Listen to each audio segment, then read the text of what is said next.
একটা ছোট্ট গল্প বলি। একটা 16 বছরের মেয়ে তার বাবার সাথে ট্রেনে করে যাচ্ছে।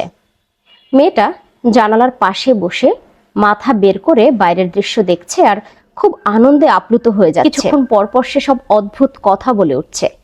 আর মেয়েটার এই সব কথা শুনে তার পাশেই বসে থাকা এক দম্পতি খুব বিরক্ত হচ্ছে। একবার মেয়েটা বলে উঠল, বাবা দেখো, গাছগুলো আমাদের সাথে সাথে দৌড়চ্ছে। ওই দম্পতি তো খুব বিরক্ত হচ্ছে, এত বড় একটা মেয়ে বাচ্চাদের মতো কথা বলছে শুনে। কিছুক্ষণ পর ওই মেয়েটা আবার বলে উঠল, বাবা দেখো, মেঘগুলো আমার সাথেই যাচ্ছে। এবারে আর ওই দম্পতি চুপ করে থাকতে পারলো না। তারা এসে মেয়েটার বাবাকে বলল, আপনি আপনার মেয়েকে ডক্টর দেখাচ্ছেন না কেন?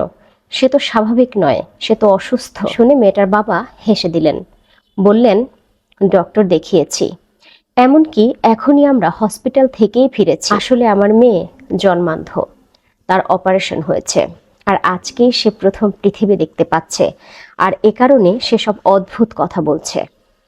এই কথা শুনে ওই দম্পতি ভীষণ লজ্জা পেল এবং তারা মেয়েটার এই আচরণে আবেগ আপ্লুত হয়ে পড়ল।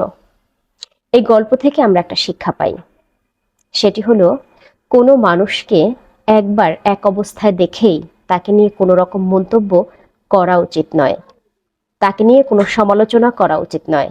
কারণ প্রত্যেকটা মানুষেরই একটা গল্প থাকে, প্রত্যেকটা দৃশ্যের পেছনে একটা গল্প থাকে। তাই কাউকে কোনো অবস্থায় দেখেই কোনো জাজমেন্ট করা একদম ঠিক নয়।